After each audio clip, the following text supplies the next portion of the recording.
Check,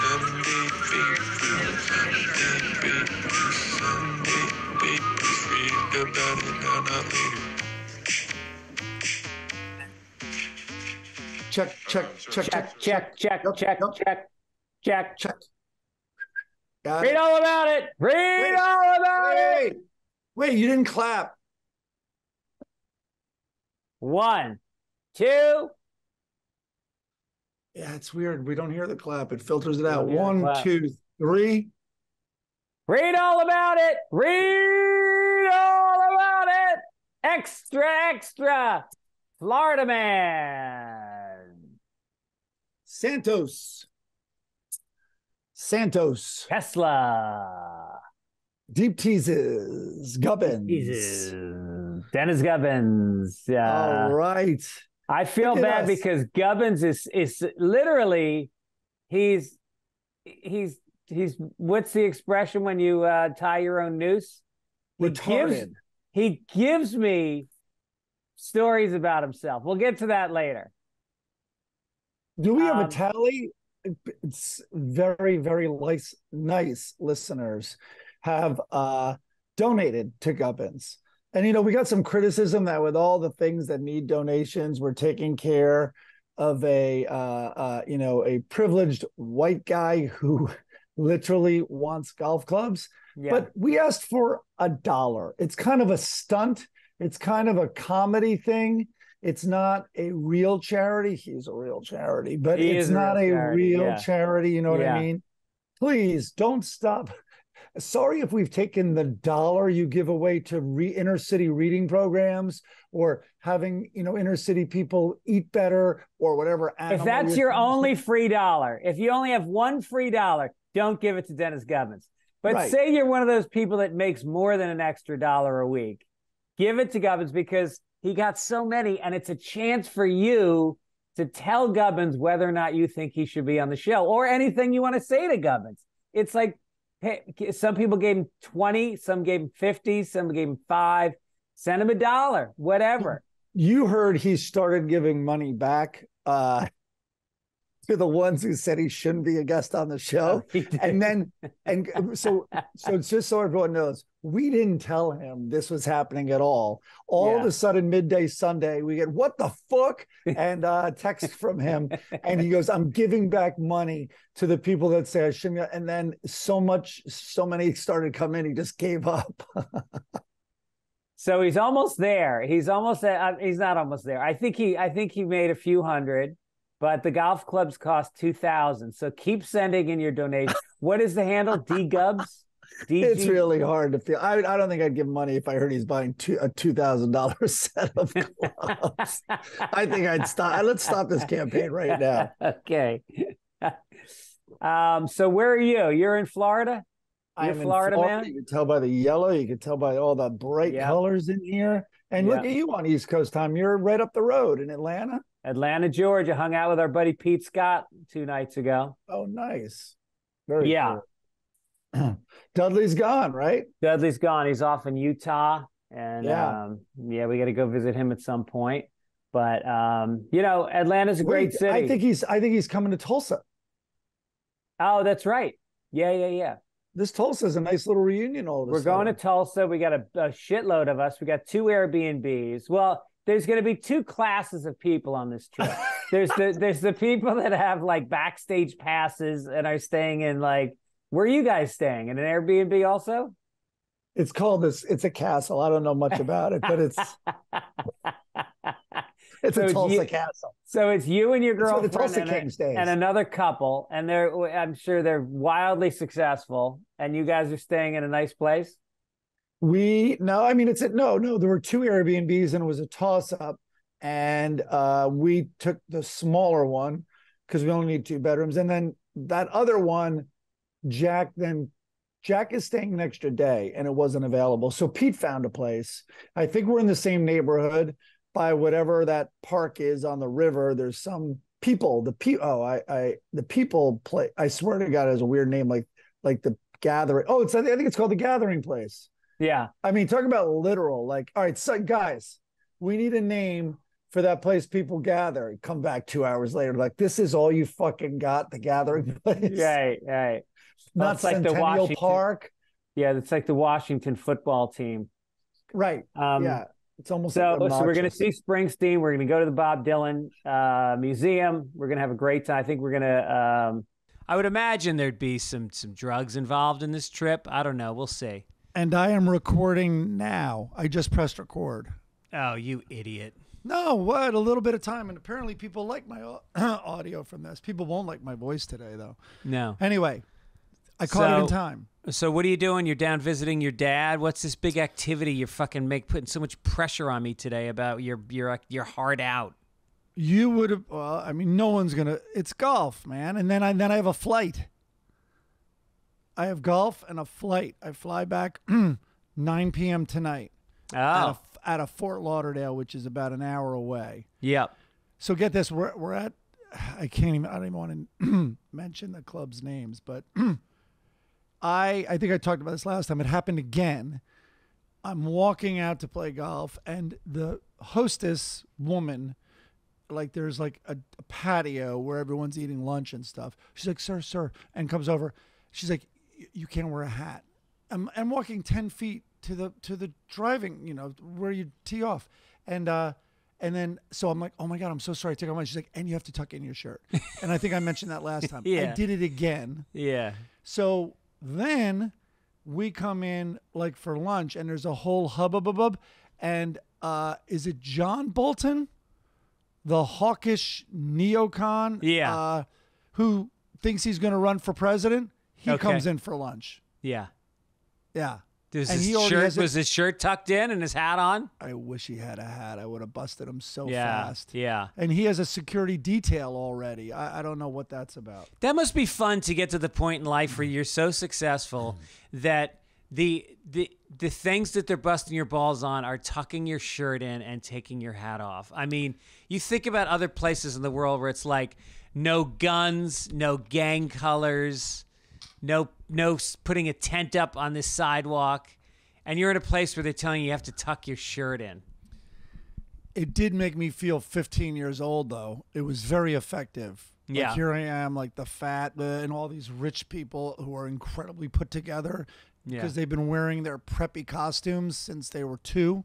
Right. So they got the whale belts and all that stuff. Speaking of old people, you missed the Bud Friedman's memorial was this week. Oh, yeah. Where was that? Owner of the Improvs, the founder of the Improv Comedy Club chain. It was at the Improv. It was huge. Like fucking tons of people came out. It was just a very loving thing. And, shout out to Zoe, his daughter, and Beth. Yep. And Ross, they're just they're great kids. And Zoe, as Bud was this guy who this generation of men that our fathers came from, and all of our fathers are from the Bronx. All of our fathers grew up dirt poor, and they all went on to have lives where Bud was in the military, fought in Korea, was at the Battle of Pork Chop Hill where he took shrapnel. Yeah. Was a fucking man, came back, put himself through college. They all put themselves through college when they had no money for rent. I don't know how the fuck they did. Well, there was the GI Bill, which helped. When America took care of their goddamn soldiers. Right. So, and I'm blaming both administrations. No one get their panties in a bunch. So then he goes and he starts up the Improv Comedy Club, and then it just an incredible life. And he did launch so many careers from Bette Midler, who he originally managed when she was unknown, and Pat Benatar, and Billy Crystal, Robin Williams, and I mean it's so many careers, including mine. He was very formative in my career. He got me on stage. He put me on the road. Very supportive, very loving guy. But he was a tough guy. He's tough, but I think he had to me, and listen, I did not know him, but he made me feel like $1 million the 2 or 3 times I ran into him at the club, and he while tough, he had a real soft spot in his heart, and I think check me and correct me if I'm wrong. and I think was incredibly paternal to real sensitive artists. Like Zoe would tell me, they'd have what's his name over for Thanksgiving all the time. Andy. Why am I Andy spacing Dick? out? No. Andy Richter? Lotka. Anyway, Jesus Christ, I'm so brain dead. Andy Kaufman. Andy Kaufman, and she showed pictures. Andy Kaufman used to babysit her when she was a kid.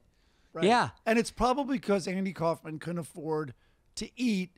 And then that was a job, that was a way to get him some money. Probably. Yeah, he gave a lot of comedians money when they needed it, and he was a great guy. And then Zoe has carried on that spirit, and she has co-founded an organization called Comedy Gives Back that we've supported on this show. Yeah.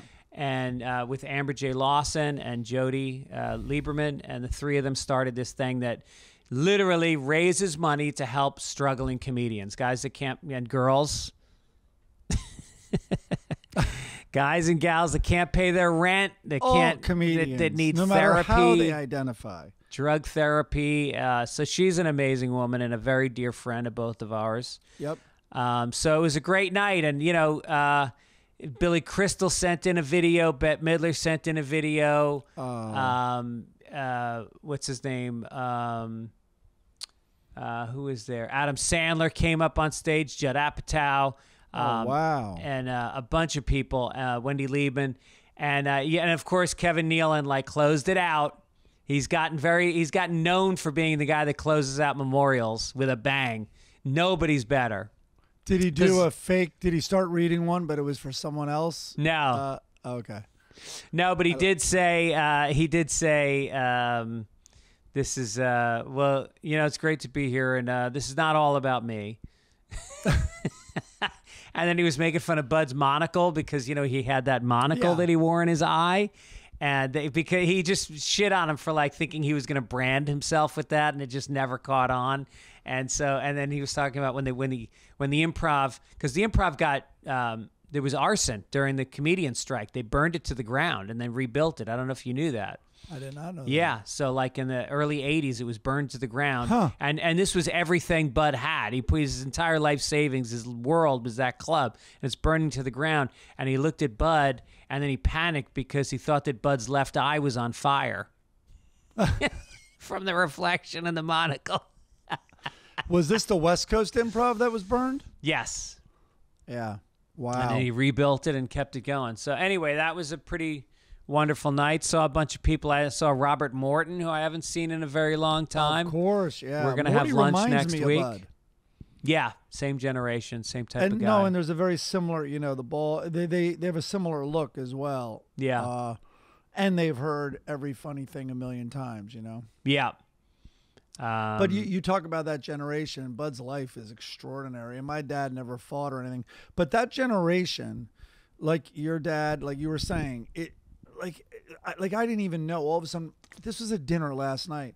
My dad's talking to some guy, and I think he was from Tennessee, maybe Memphis. And my dad's like, "Oh yeah, I was stationed in Memphis, for a while." It's like what? Imagine this generation. Hey, you got to go live in Alabama and do whatever 5,000 push-ups over the next 2 months. You know what I mean? And you may be deployed. You're in reserves, whatever. This generation is, including us, is a very much like a what can my country do for me? Yeah. That's what this whole country is now. Jesus, Mike. No, but it is true where it was such a different mindset. It was so much more I'm not saying there weren't selfish people back then, but generally the vibe was, you got country first, and you have to maybe give back. Yeah. Not maybe, you have to give back. I want to give back to this country. And that's why my 1 hour special is coming up in 2 weeks. Oh. It's gonna be called America. Should I get you a maroon blazer? Yes. I'll find one down here. I will. So the special is now on sale. Last week I said it was on sale and the link was not live. It's now live. Go to fitzdog.com. It's my first special in years, and I've been running it here in Atlanta, and I'm really proud of it. I'm very excited about it. It's going to be at the Comedy Store on February 5th. Come out and get some tickets. We're going to have Santino's going to open up for me on one of the shows. And then I'm going to announce who's going to open for me on the other show. I'm not sure who's going to do but we're going to get another, I want somebody who's going to rip the room apart before I get on stage. Really? Yeah. Yeah. Bobby Lee. Bobby Lee's a good idea. Maybe Burr. Maybe ask Burr to come down. Oh, Jesus. Oh, wow. You're a generous performer, man. Even Bobby, anyone who's going to grab all that energy. No comedians, I think, would be thinking that way. No, I want to get the place hot, get it hot. I mean, Nice. The thing is, I'm so used to following big acts all these years. It doesn't. I like it. I like it better than having somebody that I have to then take the energy up from where they are. I want to start up top. Yeah. Well, that should be up. I don't know if you include it. I don't know how. In specials, do you ever see them thank the warm up? Not really, right? No, you never do. But I think on this special, I might show them introducing me and have that be the intro. I think that's a great idea, and I've never seen that. Yeah, I think You that's always what I'll hear do. a voice, Right. I think that's a great idea because also you can comment like, all right, let's bring it down. Something like that, Yeah. like if Bobby Lee's just like walked off naked or something.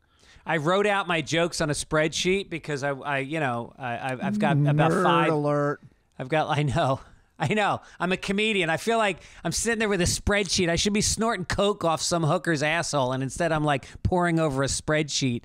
And I thought I wrote down an hour of jokes, and I did it on Thursday night. It was like an hour and a half of material, so I've had to cut out a lot of stuff. So so I feel really good about what's left. Did you realize the extra half hour you had already done in your previous special? Yes. And you're repeating it, kind of like this podcast. What else is going on with you? I know I should jot down more things. Not much. I'm just in this crazy world of Palm Beach. I'll think of some as this goes on, but not much. Flying back. Yesterday, I went in. This guy reached out to me through the website and said that he had a sensory deprivation tank across the street from the comedy club. And do I want to come in? And I was like, I don't know. That could fuck up my head. But then I was in that neighborhood yesterday during the day, and I was like, fuck it. So I just stopped in, and they sent me into this room, and it looks like an egg that opens in half. It has like a hinge on one side. A pod. And I got naked, and I got into this salty room temperature, like body temperature water. Semen temperature. No, they flush all the water out for each person. Yeah, obviously. You're not going to get in someone's bath. And then I laid there, and I got an erection immediately from the water. And, yeah, of course, warm water. Who doesn't, weirdo? And the pod, the hatch couldn't close. There's two people like sitting on it trying to close like an overstuffed suitcase. Just And I had all these visions. It was amazing. I was staying there for an hour, and I ignoring the knocking at the half-hour mark. I figured out a lot of shit. I figured out what the special's about, and look at you. I came out. I was a little groggy, but very relaxed. I highly. There's one in Marina Del Rey. I highly recommend you do it. I do know it's near Costco. I think I bought it as a gift, maybe for Laura. There were other treatments in there, but there was one where you could just go in exactly how you described it, and you disappear with all of your senses sort of muted. Yeah, and the place, I should give a shout out. The place is called Floasis. And it's really clean. They have a sauna you can go in as well, and showers. Everything is like pristine. It's really awesome. That's it would be funny. They would never tell it, but it would be funny because all the stories of all the comedians who have freaked out and have banged on the pod and it's flown open at the 27-minute mark because it's across from the comedy club. Yeah. Oh, you lasted a lot longer than Kreischer, I'll tell you that. We want to thank Ira Shane for doing the very cool Addams Family logo this week. Yeah. Love it. And Roger Harvey did this week's song. Great song. Thank you, Harvey. Roger Harvey. Very cool. Roger, thank you. Some corrections. You're expecting it. Oh, do you have a paper to crinkle? Oh, my God, I do. Hold on. What is it? Good. I got an article. Yep, on Wyoming. Nice. So sorry to tell you that Mike won the Florida Man segment this week because you did repeat the story of the doodle fornicator. Also, first of all, so we repeated a story. Well, I should read this one first. Hi, guys. Mike was correct to point out that the Labradoodle nativity scene story had been done for Make America Florida in a December episode. I didn't have to look too hard to confirm this, as it's cited on the episode page. It's about a minute 7 in. Greg actually sang the 12 Days of Christmas, which a fan later edited together with the music in response to the story. Oh, my God. That's from Ryan. Andy said, a dude cut together a very funny 12 Days of Christmas parody for you guys based on that Florida Man Christmas dog fucker story, and you still forgot you had talked about it at length. And you know what's even better? You played the song 2 shows in a row. And the second time you talked about it, as if it was the first time you were hearing it. Please tell the guy I found the song memorable. Is this the secret to your successful marriage all these years? Yeah, it is. I love it. So I guess we repeated that story. Oh, the royal we. Listen to how generous you are in certain moments. Well, you went a lot. So I blame you and Denman, too. Where the fuck were you guys when this was all happening? You were unstoppable, Greg. One of our friends posted it and on a text chain and goes, the unbridled confidence or something like that. Because I stopped you and I go, haven't we done this before? And you're like, no. Like, you didn't even hesitate. You didn't. This is what that means also. You didn't even also question it like I questioned it. I got one gear and I'm sticking to it. It got me this far. You are incredibly confident. It's one of the things I think I didn't like about you when I first met you, probably because it seemed very cocky. You were also very inebriated while you were doing your confidence shtick. But it's probably also bothered me because I don't have that. Yeah. What do you mean, yeah? That was too fast of an agreement. At least think about it. Jesus. Stephen Blackwood said the original name of the Faces was the Small Faces, not the Little Faces. Now, you should have corrected me on that since I know you love that band. I didn't hear that. I read that correction, and I would have jumped all over that. William said, will you hit me with the Powerball numbers in that paper you have from August 29th, 2023?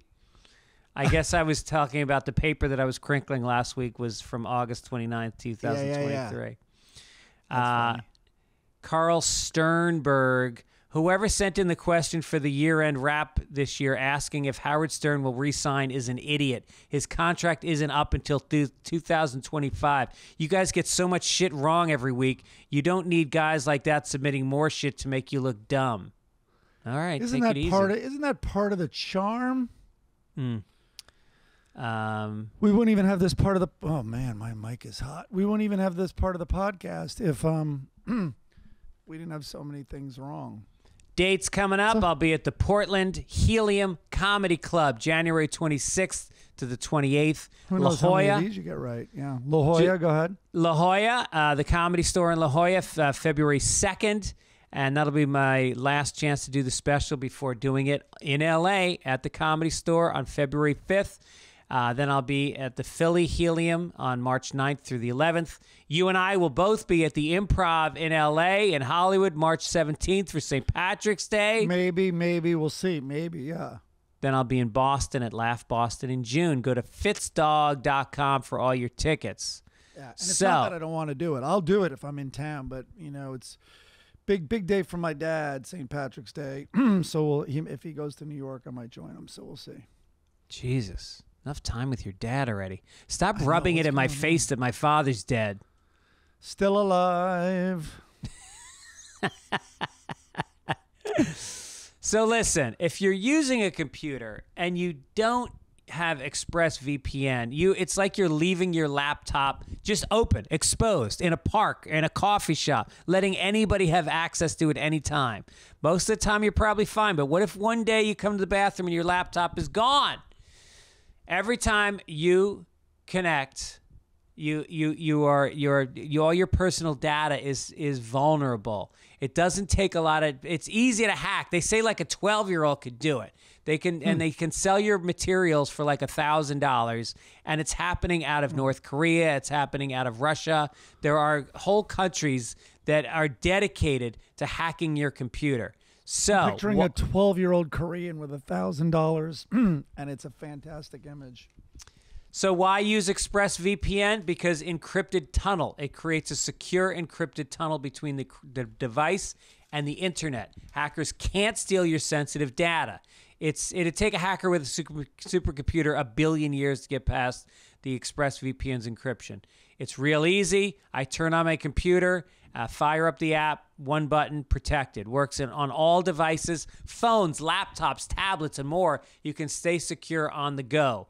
So I have it because I watch pornography. I would never want anyone to know that. So now that I have ExpressVPN, nobody's ever going to know that I'm watching pornography on my computer.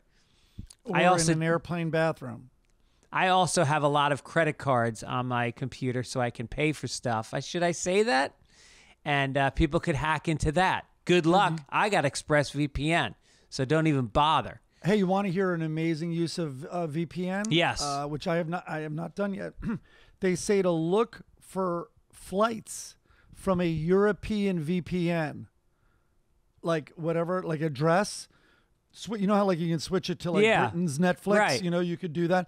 And apparently you can get better deals sometimes. No Especially kidding. if it's like a European flight. Yeah. Really? So I haven't done it, but I've heard this. Huh. You just have to pay in francs. They don't care how you. Credit card's a credit card, my man. Secure your online data today by visiting expressvpn.com/papers. That's EXPRESSVPN.com/papers. And you can get an extra 3 months free. expressvpn.com/papers. Alrighty. Let's do it. Everybody, let's get a little therapy. Putting yourself first in the new year does not have to be a challenge. Thanks to Talkspace.com. Using Talkspace feels a little like having a mental health professional in your pocket. Talkspace offers therapy and psychiatry and being able to reach out to my provider anytime, anywhere, kind of like you with porn, and makes taking care of my mental health super easy. Working, managing everyday tasks. I told you at the beginning of this year, my thing was I want to see why I'm so reactive, like, and so defensive, and what that's about, because it's more than I want it to be, and it's ridiculous at this age. So I want to take care of my mental health this year, and now, luckily, it's never been easier. And I know working through therapy can be tough, but connecting with a therapist isn't. Plus, you can get help without insurance. Most insured members only pay $25 copay or less, but you do not need insurance. I wholeheartedly recommend Talkspace for therapy. You can sign up online and get a personalized match with a provider that's right for you, typically within 48 hours. You can text, video, or send voice messages to a licensed therapist, so it's incredibly convenient to have virtual sessions from the comfort of your home or wherever. So as a listener to this podcast, you'll get $100 off your first month with Talkspace when you go to Talkspace.com and use code PAPERS. To match with a licensed therapist today, go to Talkspace.com and use the code PAPERS to get $100 off your first month and show your support for the show. That's PAPERS and Talkspace.com. There you go. All right. Well, you healthy, froze up during that ad, but now you seem to be back. Well, it was literally for the entire ad, but now you're back as soon as the ad stopped. Well, I get shy when I talk about therapy, which no one should, and that's the whole point. So I kind of freeze up a little. Yeah. But I bet my audio was flawless. The audio was good. The audio was good. And we'll put a lower third up there. And All by the right. way, it might. I wonder, like, yeah, I guess I freeze when you have bad Wi-Fi. I think I have very good Wi-Fi. How's yours? Mine looks good, but I'm in a hotel on a Saturday, and sometimes that means a lot of jackasses are whacking off. Okay. All right, first story. We don't really have jokes, but we just want to, I think we'd be remiss if we didn't do it. Front page, here we go. Extra, read all about it. Extra. So I put this in there just because the news this week was Alec Baldwin is going to face criminal charges over the fatal shooting on his movie set. So close to 16 months after Baldwin shot Hutchins, I love that opening sentence, and then he also wounded the movie's director, Joel Souza, during rehearsal on the set of the indie western. New Mexico District Attorney Mary Carmack Altwies finally unveiled her decision. Long a key figure in the events surrounding Hutchins' death, Rust Assistant Director David Halls reached a plea agreement with prosecutors for the charge of negligent use of a deadly weapon. The DA's office said today. So the industry vet faces a suspended sentence and 6 months of probation.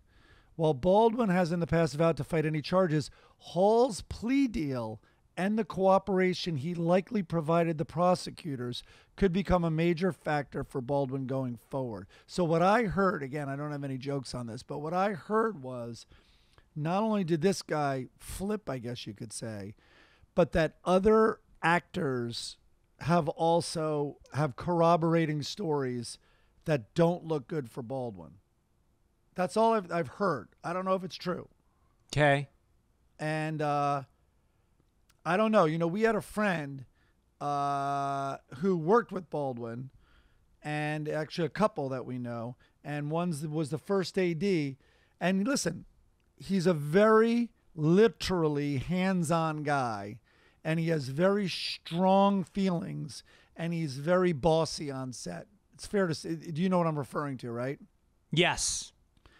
Where he literally gets physical, not in a mean way, don't get me wrong, but he blocks scenes right in front of the director. Like, he takes charge, and he's very, very self-assured in what he does. And I guess the word I'm looking for is aggressive. Yeah. Now, that doesn't mean he shoots someone, but That's super aggressive. That's super aggressive. And boy, what blocking. You lay down over there. Well, for a guy that is so concerned with blocking, he ignored the cardinal rule, which is you'd never aim a gun at somebody on a set. It's just crazy. I mean, it's open and shut. That there's yeah. I mean, it's not murder. It's manslaughter, negligence, and all that. But yeah, God, he doesn't do him. I will say this: he does not do himself any favors by not shutting up. You know what I mean? Yeah. All right. Let's move on to the next Hey, by story. the way, this should be our job. We should be media watchdogs. Maybe that's why he so pathetically asked for more followers for Hilaria. Maybe he's like, look over here, everybody. Like, maybe if I make a fool of myself over here. Yeah. Because he had to know this story was coming. Yep. Yep. He's, now I like him again. Now he's smart. He's savvy. I like him. Yeah. A female minor is speaking out against the YMCA's transgender inclusion policy after she encountered a naked man while showering in the women's locker room at a San Diego location. Earlier this month, 17-year-old Rebecca Phillips was showering at the facility after her swim workout. When she noticed a naked man in the shower locker room, she immediately went back into the shower, terrified, and hid behind the curtain until he was gone. Phillips ran into the bathroom stall to quickly change before confronting the people at the front desk. She said, "I could only think of my 5-year-old sister, who I bring to this gym during the summer to enjoy the water slides." The locker room was supposed to be her safe haven to gossip with her friends and shower and change. YMCA personnel confirmed to her that the facility's transgender policy allows men to shower in the women's locker room as long as they're not registered sex offenders. Well, there's no faster way to become a sex offender than to be in a fucking women's locker room. I'll tell you that much. I mean, that's a gateway drug. Especially with the 5-year-olds gossiping like crazy. Yeah, right? What's the gossip part? Did you see that man's penis fall out on the water slide? No, you don't have to. He's in the stall next to you right now. All right, this is how bored I am with the transgender issue. I just can't get over that a YMCA has water slides. Right. Where is this thing? I love it. It really is fun. Aren't they like $25 a month or something ridiculously affordable? It really is fun to swim at the YMCA. You think that was traumatic? Wait till this guy takes a dump in the ladies' room, because that's the one thing. You can transit up all you want. You can put on lipstick and a dress, but when you get in that bathroom, that's a man taking a dump. That's one thing no surgery is going to change. And then all the talking of the balls and everything. Yeah. I mean, it is. There are some, listen, I hate when there are men in my locker room. So Yes. I can't even imagine what these people feel Exactly. It's the worst Men thing are about men's locker disgusting. rooms.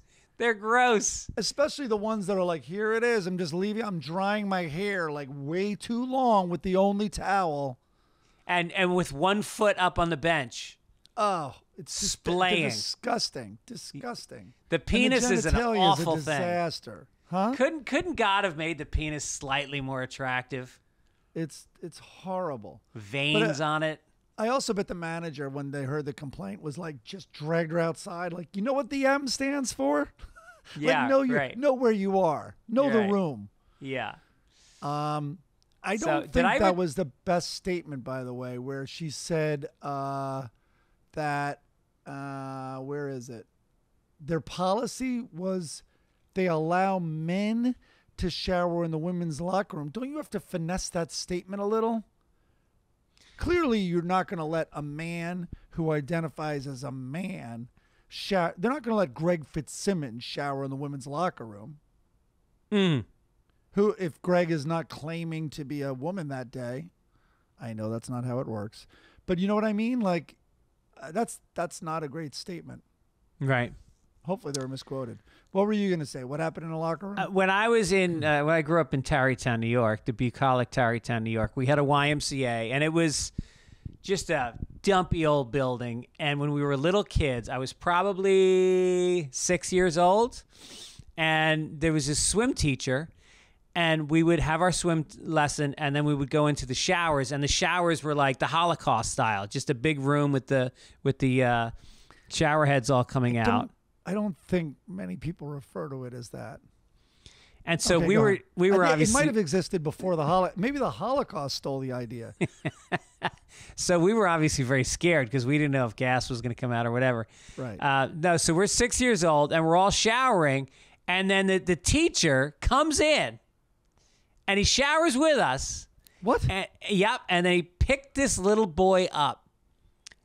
And all I remember is he picked him up and he told him he was going to bring him outside to the pool because the girls were swimming. And the boy was started crying. He was hysterical. And the guy picked him up by his butt cheeks. He was holding him by his butt cheeks and said he was going to take him outside to the girls. And we all laughed and laughed and laughed. And I didn't think about it again until 20 years later when I was at Tom Cotter's apartment and we were smoking a bong. And we were talking about the YMCA, and that memory came back to me. And I had not experienced that memory since it happened. And I just thought, oh, my God, that was wrong. Yeah. It took you 20 years to think that was wrong? It just, when you're a kid, there was no association with that being perverted, May I suggest Talkspace.com for that poor child there's still a little child inside that guy. And all of you laughed at him. As a grown man was clearly fighting demons and probably has not succeeded is my worry. No, and his nickname is Smelly Tommy because he never showers now. No, I'm talking about the guy who grabbed him. Like, I bet that was a gateway action, probably. Sadly, I mean, come on. First of all, he was naked when he grabbed him. No, the little boy was naked. Okay. All right. The He teacher was not naked. All right, no. that's one step better. Still, that's nuts. Yeah. Right. Should we get to George Santos? This is my favorite story ever. Remember the movie Zelig, Woody Allen? Yes. Where he just pops up everywhere, and of course he's like a chameleon, and he takes on the characteristics. By the way, I know I've talked about it before, but if the listeners have not watched Zelig, it was Forrest Gump before Forrest Gump, and it's really funny. But the amount, I mean, nothing this guy says is true. It's crazy. George Santos says his mom, all right, wait, where's the first story here? George Santos says his mom was in the World Trade Center on 9/11. Records show that she was not in the United States on 9/11. What did you? She was out of the country. And as a matter of fact, she lived like 15 years after that. She didn't even die then. I mean, maybe she died on 9/11 like 2016 in Vietnam. My mom died in Vietnam. And he so can't tell the truth. He's like, oh no, she died in Vegas at that mass shooting. Like he'll just back it up. He'll just keep putting her in tragedies. Yeah. It must have been great for her to like read the paper and hear that she died on 9/11. What? Could have joined Radazzini, whatever, the comedian. Oh, poor Steve. Yeah. Steve, who I like very much. Yeah. Anyway, another story this week. Embattled U.S. Rep George Santos was a drag queen in Brazil. This guy goes, the congressman was, quote, a poor drag queen in 2005 with a simple black dress.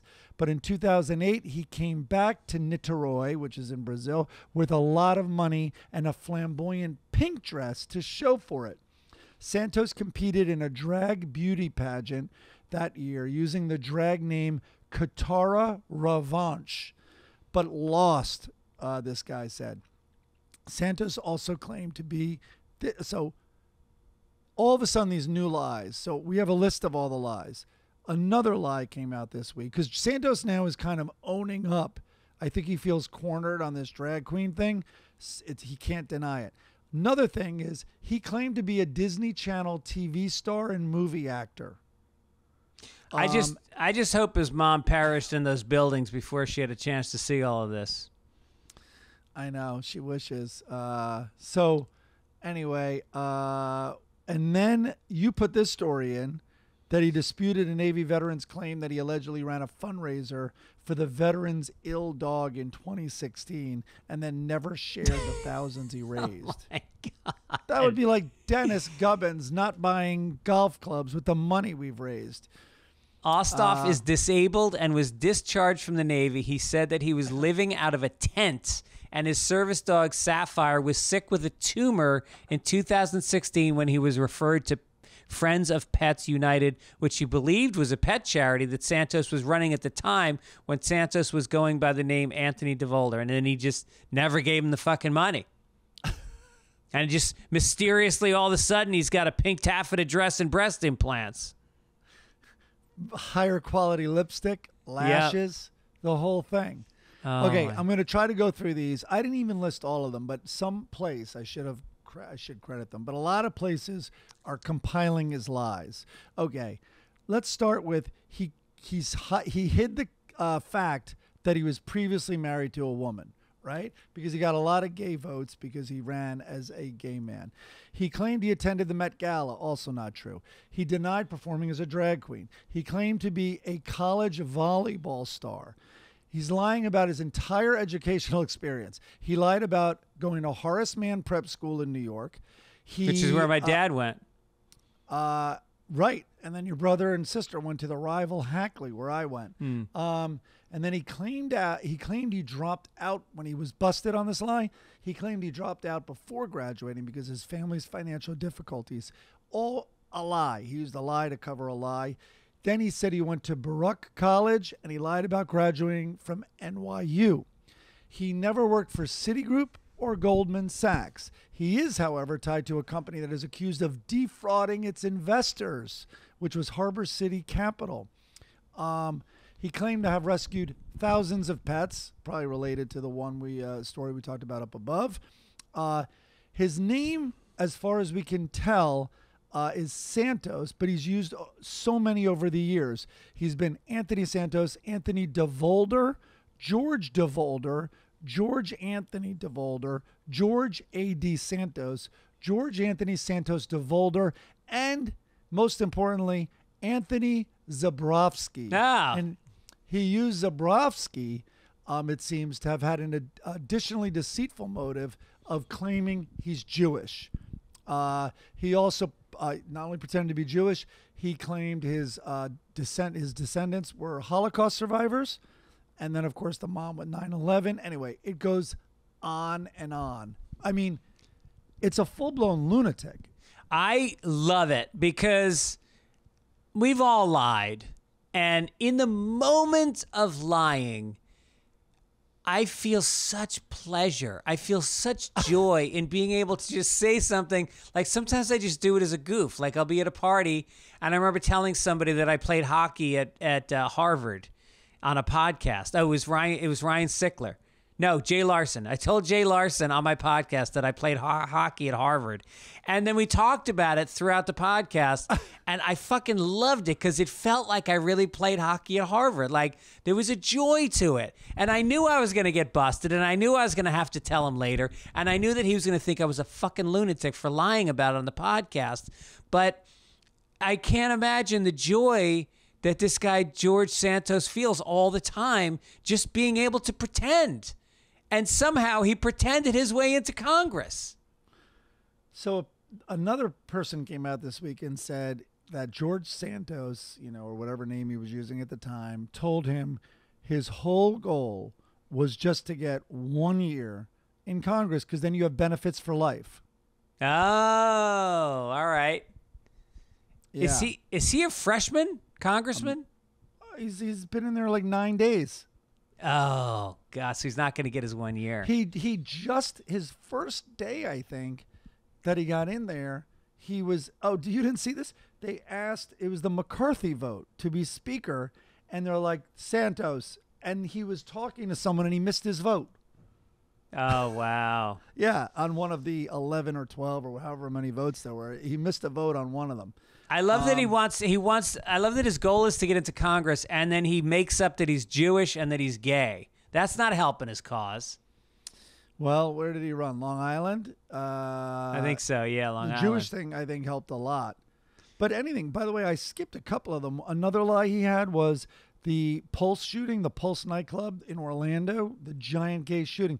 He claimed 4 of his employees were killed in that shooting, and it's not true. So whatever disaster. So listen to what he's picked. He's cherry-picked the Holocaust, 9/11, the Pulse shooting. I mean, it's just any tragedy he's going to tie himself to. Who plays him in the movie? Because this is a movie. I don't think anyone can act better than this guy. I think he should play That's himself. True. That's and true. I would see it. I would see it. I think Leo. I see Leo DiCaprio on this one. Oh, it could be. Yeah. There was this guy when I lived in Newport one summer. There was a guy that there were like 19 of us living in a house in Newport, Rhode Island one summer.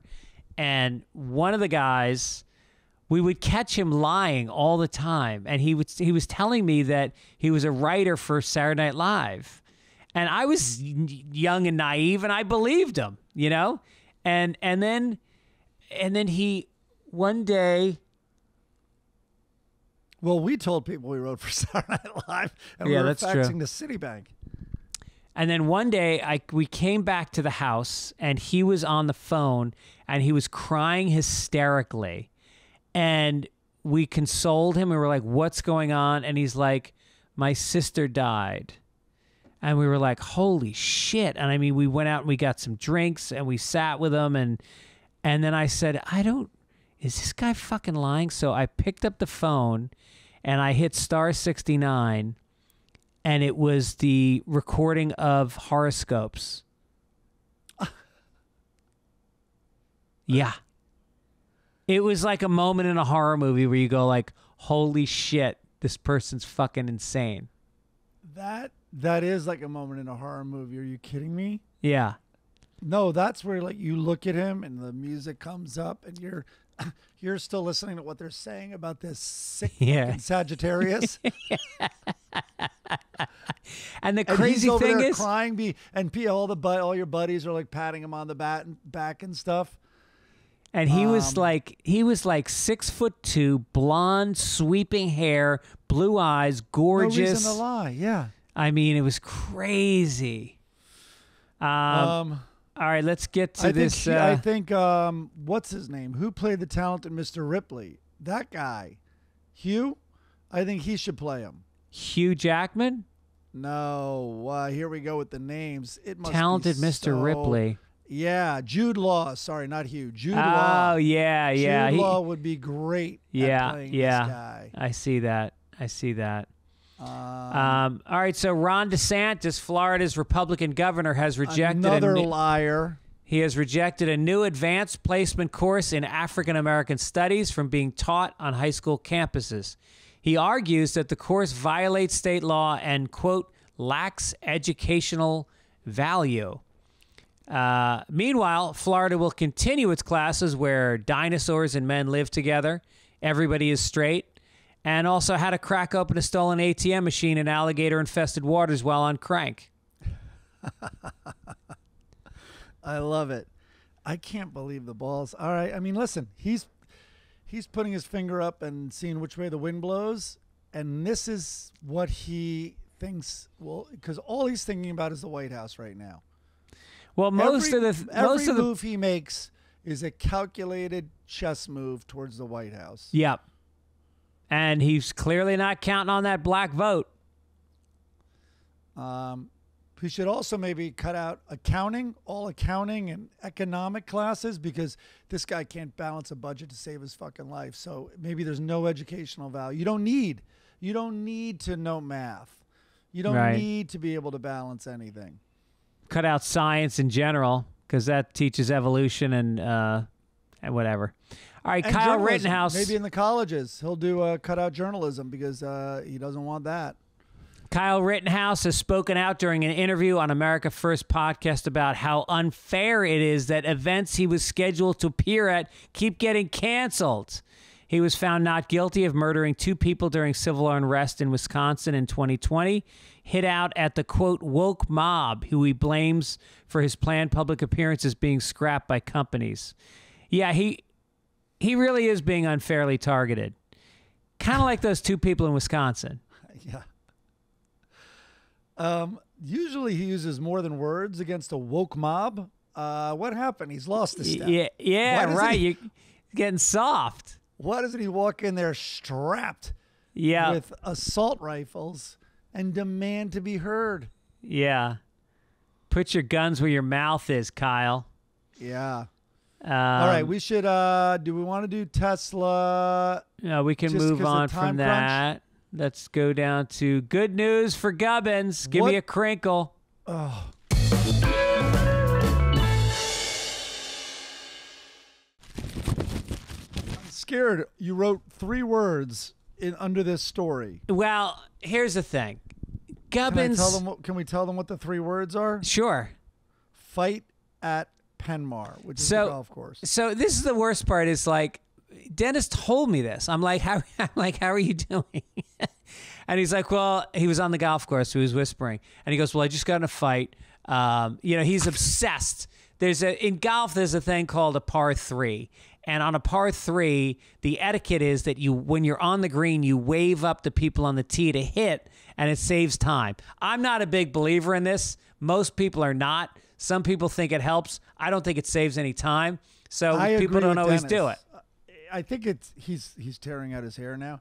I think it's a fact that it can help. Well, either way, people it may don't not help in every circumstance. Like if there's people on the next tee, even then Dennis is probably pulling out his hair. But I think it's a fact that in many circumstances it does help. Well, it's something that really gets in his craw. I mean, nothing makes Dennis angrier than people not waving people up on the 5th hole. And so he started yelling at the people on the green, and then I guess some huge fucking dude came at him, and they had a yelling match. And then I wish I'd seen that. and then he's standing on the tee with the guy, and he had just been paid. He came up as a single. He just showed up on the course, and they put him with three other people. And so he's talking to them, and so then the guy he's with isn't saying anything. And so Dennis goes, "So what are your thoughts on this?" And the guy goes, "I didn't sign up for this when I came up for golf today." Oh, my God. And then Dennis started on that guy. And then Dennis goes, "Well, maybe you need to join a country club and not play at a public course." Oh. Okay. Here's the thing. I think I'm with Dennis, and it's not just because I'm scared of him now, screaming about our podcast every week and hating us. I think I agree with him. Here's the problem, though. All right. So the par 3 is the 5th hole, right? When we get up to the first green, and I promise this is not golf talk. I feel like this is going down a really boring hole. When we get near the first green on the first hole, 4 holes away, it's not that far from that 5th tee. That's when he starts his yelling. I think that's the interesting part. Right. He starts his yelling at that tee from 4. It's 4 more holes, which means, what is that? 80 minutes away. He's 80 minutes away from that being his problem. And he's yelling, "Wave people up!" Yeah. Yeah. But I think there's a lot of listeners who are like, I kind of agree with everything Dennis is saying. He likes things to run the way he thinks they should. Yes. And he has a pretty good argument for them. But what happens is you're playing volleyball and, like, you know, one of the sucky, I mean, we have some friends that suck so bad at volleyball, and like, they're not going to put their thumbs together in that form, you know, or whatever it is. And he wants to coach everybody and tell everybody how to play. And he doesn't want them slapping. And I'm like, that's the best that guy can do. He's going to slap the ball and maybe palm it a little bit. Right. At least it keeps the ball in play. All right, let's get to entertainment.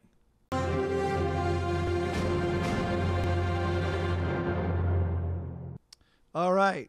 Crinkle. All right. Comedian, this is from last week. We didn't get to it last week, but I don't know if there's an update. Poor Andy Dick, though. I just feel sorry for him. Comedian Andy Dick accused of public intoxication, failing to register as a sex offender. I guess he's a sex offender now.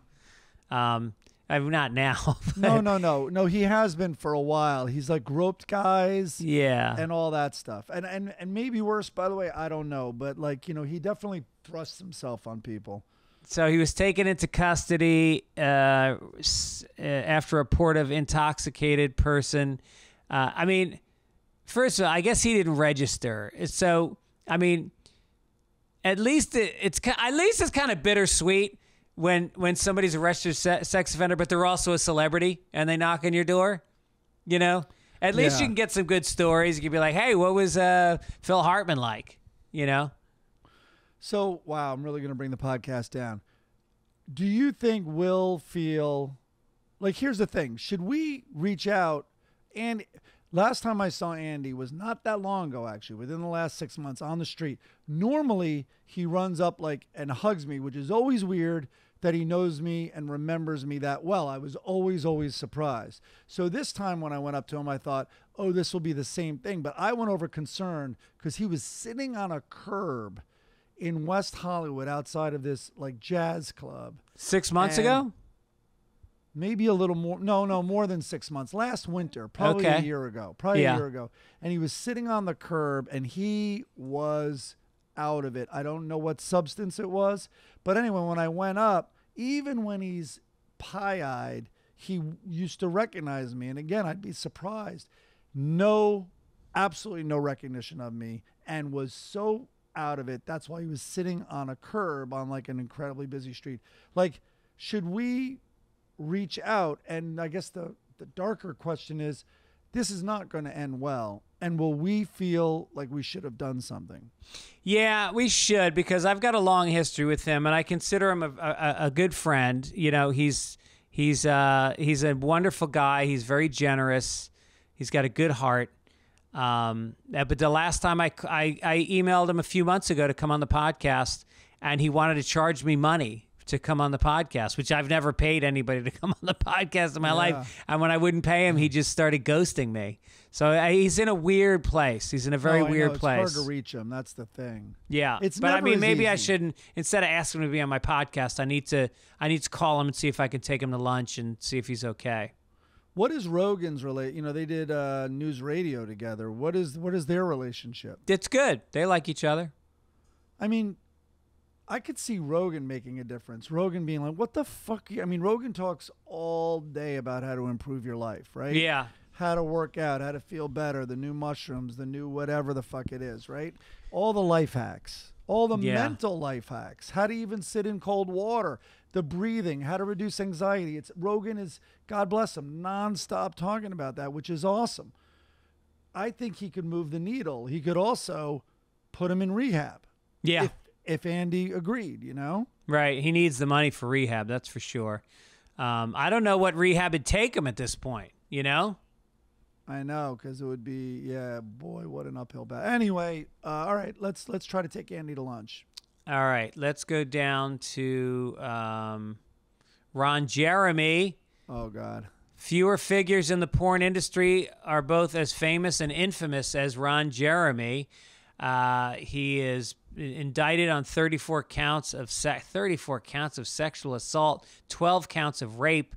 He was going to face trial and potentially sentenced to 300 years behind bars. But Yahoo reports that no trial will happen because the actor is mentally incompetent. Yeah. I mean, the judge looked into it. Apparently, I think it's real. Well, I think the defense made their case when they said, Your Honor, my client was paid to have sex with beautiful young women, and he retired. and then did it for free when the women were unaware they were in the production in his head. Yeah. It reminds me because he's incredibly disheveled. Did you see the photo that came with this story? Overgrown facial hair, like it looks like they woke him up on the side of the road. And I remember, that's a very popular calculated defense that a lot of criminals do. Like Vinny the Chin in New York just wore a bathrobe everywhere and pretended he was senile, and he avoided jail time. He lived on Sullivan Street where you lived. Yeah. Did you ever see him on the street? Yes. And then I heard he owned, so my building had a twin building next door, and he owned both at one time, but now he just owned not mine, thank God, because remember, I went to court because they were trying to kick me out to renovate. Anyway, Vinny the Chin, who's a mob guy, and then, all right, one last quick story about Vinny the Chin. Vinny the Chin, who's out of it. He walks around New York City in a bathrobe, and he's avoided jail time. Having nothing to do with that, a guy tries to snatch a purse on like Elizabeth Street. The woman tries to fight back. The guy will not give up. He drags the old woman a couple of feet before getting the purse, and then he's eventually arrested. That was Vinny the Chin's mom.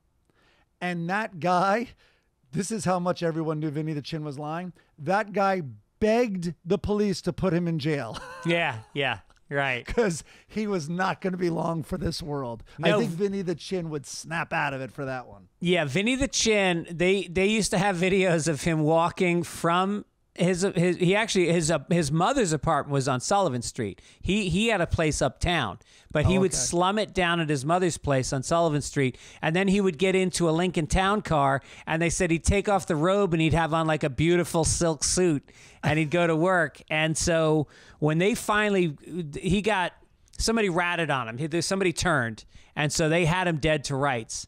And he actually got out. He actually got the insanity plea because he did this so consistently. He fooled 6 different court-appointed psychiatrists who all gave different diagnoses that he was insane. And they have all the tricks on how to tell if you really can't remember something and all. I'm sure they do. Meanwhile, if I ever get in trouble with the law for any reason, I'll just I can't even remember Andy Kaufman's last name. Right. I have senility written all over me. Yeah. They just have to listen to this podcast. This will be our defense. No lawyers. Just listen to Sunday papers. He brought up the Florida man story 2 weeks in a row. He was even confronted on it, and he didn't remember it. All right. Speaking of which, Let's make America Florida.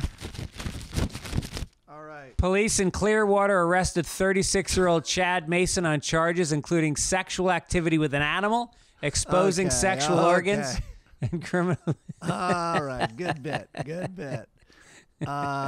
Where's the one I put in? I can't even do it now. Oh, okay. David Reed of St. Petersburg, Florida, was driving in a careless manner along the interstate in Madison County, and I think this was in Kentucky, but he's a Florida man. And it was around 10 a.m. He pulled the car over, and the state police spokesman, Scotty Pennington, pulled him over. As troopers approached the vehicle, it sped away, and the state police pursued the car in a long car chase on I-75.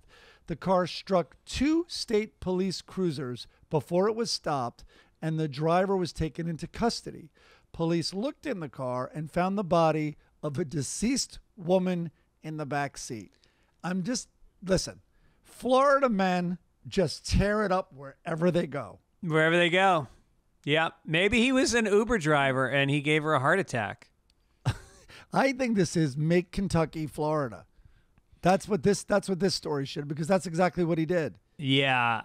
And we don't have an update. We don't know what happened, but this guy is driving around with a dead woman in the back of his car. It's tragic. Maybe we should have, the way you need a passport or a visa to go to other countries? I think Florida people should only be allowed out if they have the paperwork, that they're not fucking lunatics. More than that, build a wall. Yes. It's the easiest wall. Maybe Maine is easier. It's the easiest wall in America. It's a straight line. Yeah. Is Florida a straight line across?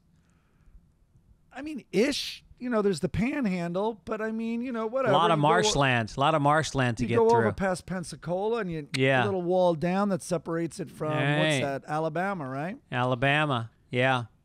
It's a big fucking state. What is Florida? Yeah. It's a giant penis hanging off our country.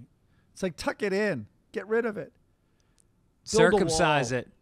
Yeah, exactly.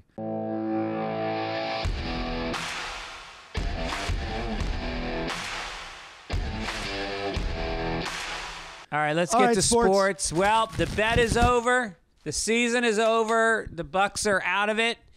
And the final tally after 17, 18 games, whatever it was, I am down $550. And I bet other people. I went on Dallas. Meanwhile, of course, George, my brother-in-law, who's the biggest Dallas fan I know, he was convinced they'd lose. So that didn't make me feel good about my bets. But, man, Dallas was on fire. Can we talk about the kicker? What Dallas happened to the kicker? No, I didn't see the game. Wait, you didn't see the game? No, I didn't know it was televised. The NFL playoff game? Oh, dude. Okay. They march down the field. Hey, Dad. Hey, old Mike. You're in the driveway. All right, I have 10 minutes, though, right? All right. You're going to be waiting a little bit. There's my heart out. All right, so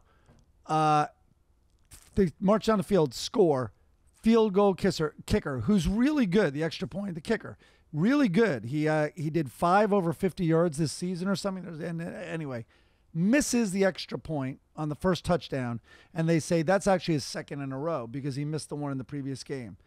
Touchdown, misses the extra point on the second touchdown. Everyone's like, what the fuck? Both go wide right. Third touchdown. Tampa Bay has not scored. Dallas scores 3 touchdowns. Third touchdown.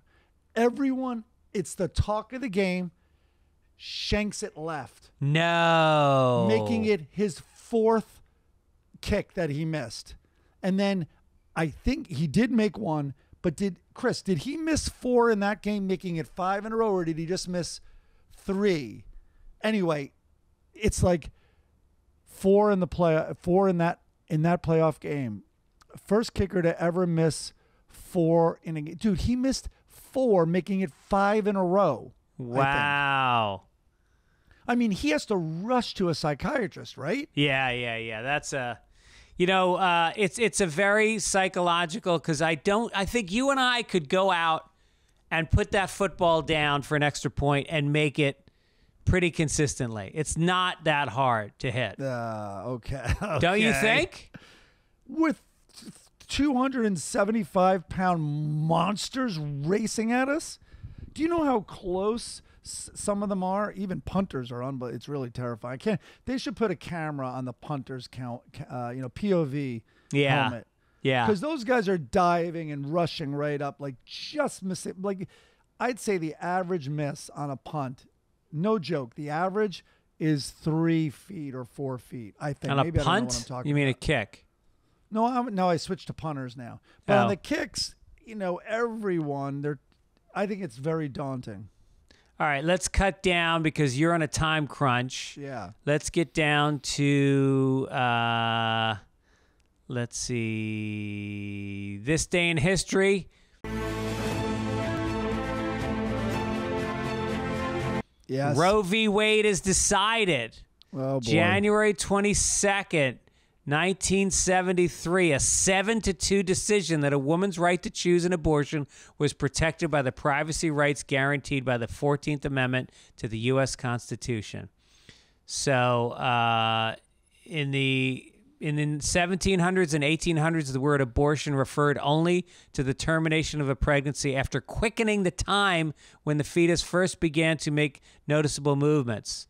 The induced ending of a pregnancy before this point did not even have a name, but not because it was uncommon. Women in the 1700s often took drugs to end their unwanted pregnancy. That's the thing I don't understand is, like, how hard is it to get these Plan B pills into women's hands if they need them? Well, harder now. I guess so. I don't know how they're going to stop it from being. You can always mail a pill to somebody, right? Well, there's a lot of people who fundamentally, we can't relate to this, which is sad, who don't want to break a law. They think it's wrong. Yeah. You know what I mean? And so they're not going to take a pill. Do you know, like, it's like you and I would share meds. If I didn't have my ADD med and you had one, like, there are some people who, like my daughter, who are dead set against that. On principle, they will not share meds, even if it's the same med. Yeah. Prescribed medication. Well, it is strange to me, the silence of women right now. I thought there would be demonstrations in the streets every weekend, and it's just gone silent. Am I wrong? Well, they're pregnant. They're exhausted.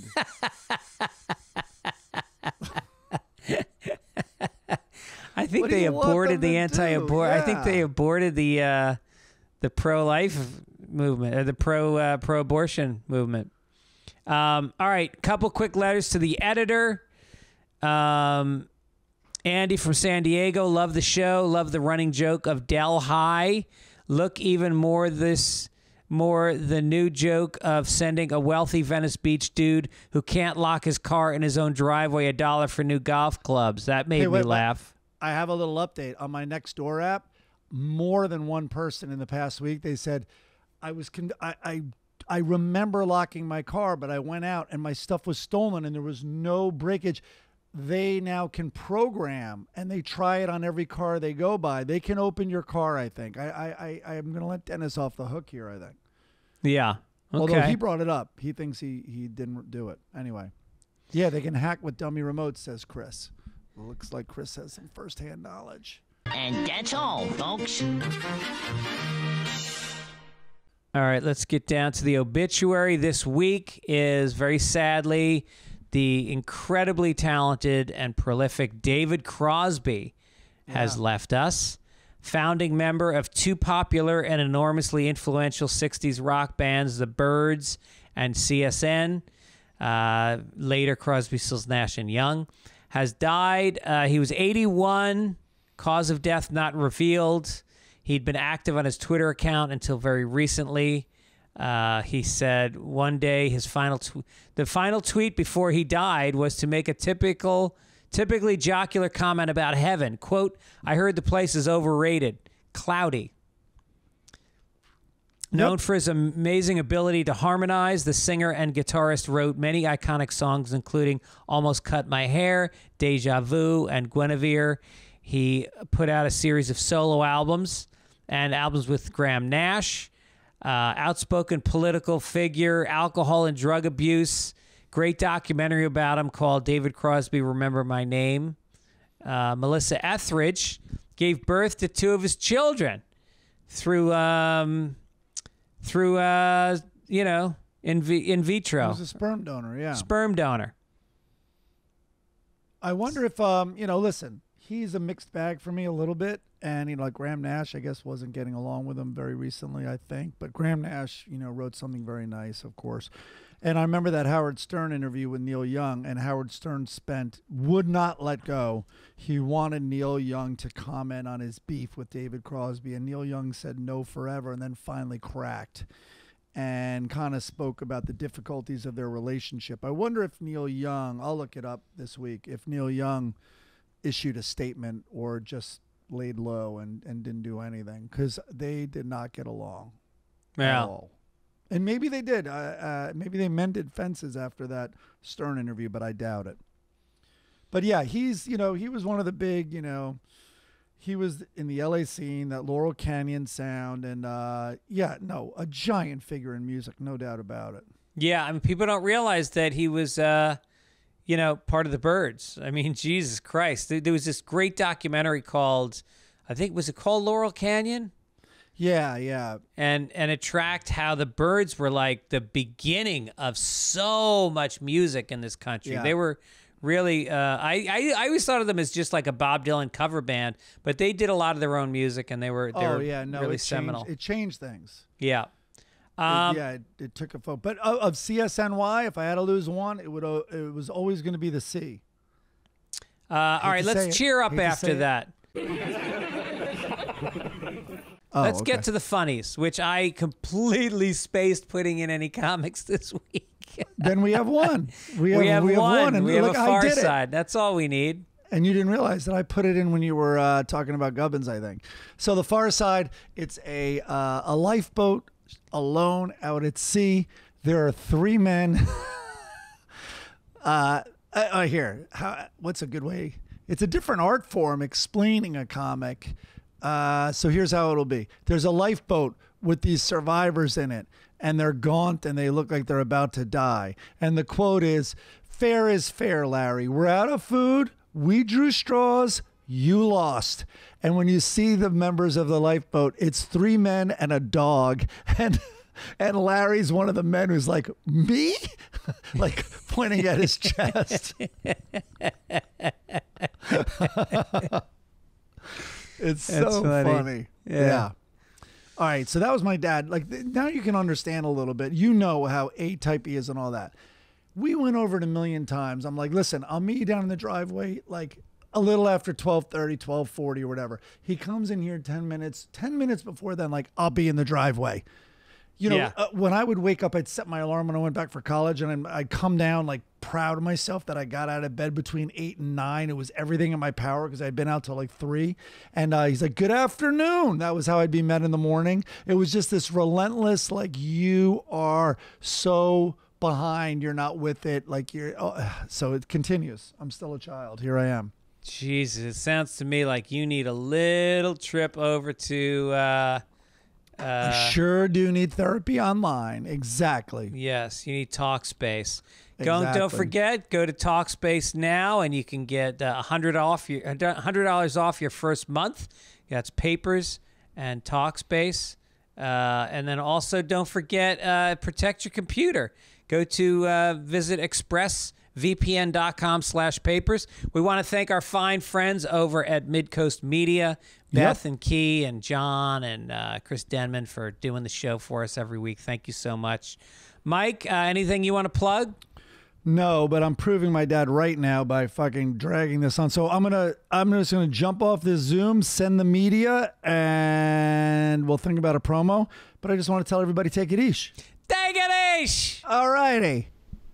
Do you like Irish guys talking about the news? Do you like mild racism? They got jokes for you. Do you like your info vaguely reminiscent of the truth? Do you like Blondie's tits? Yeah, well, I do too. If you like all these things, then you can listen to the Sunday papers. Yeah, that's right. Get your papers, roll them tight. Roll the tube, smoke it up. They're guys, they know what's up. They are the guys that know how to tell you the news. Sunday papers, Sunday papers, Sunday papers, yeah. Now, not later. Sunday papers, Sunday papers, Sunday papers. Read about it now, not later. Sir, what? Yeah. Need a sharp cereal.